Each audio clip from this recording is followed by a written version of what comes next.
पश्चिम बंगालमध्ये ममता बॅनर्जींच्या राजीनाम्यासाठी विद्यार्थी रस्त्यावर हावडा ब्रिजवर आंदोलकांना पाण्याचा फवारा मारत रोखलं।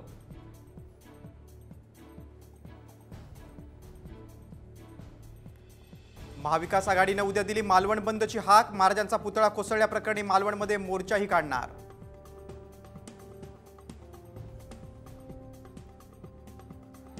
जालन्याच्या जाफराबाद तहसील कार्यालयात तुफान राडा। भाजप कार्यकर्त्याकडून काँग्रेस कार्यकर्त्याला बेदम मारहाण।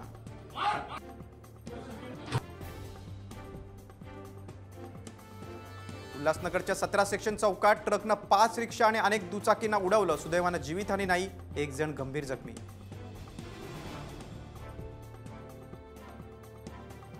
नाशिकच्या मालेगावात गिरणा नदीचं रौद्ररूप। नदीच्या पात्रात पाण्याचा विसर्ग वाढला। आदिवासी वस्तीत शिरलं पुराचं पाणी।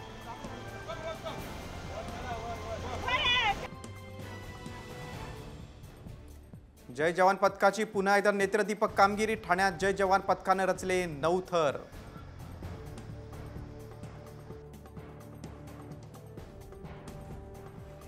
कोकणात जाणाऱ्या गाड्या आता बोरिवली स्थानकातून सुटतील। गणेशोत्सवात चाकरमान्यांना होणार फायदा।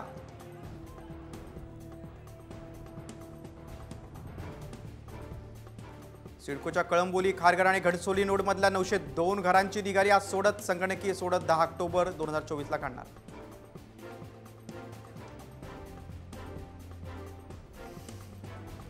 आता कमी कालावधीत कर्ज मंजूर होणार। रिझर्व्ह बँकेकडून ULI कर्ज मंच उपलब्ध। देशभरात होणार अंमलबजावणी।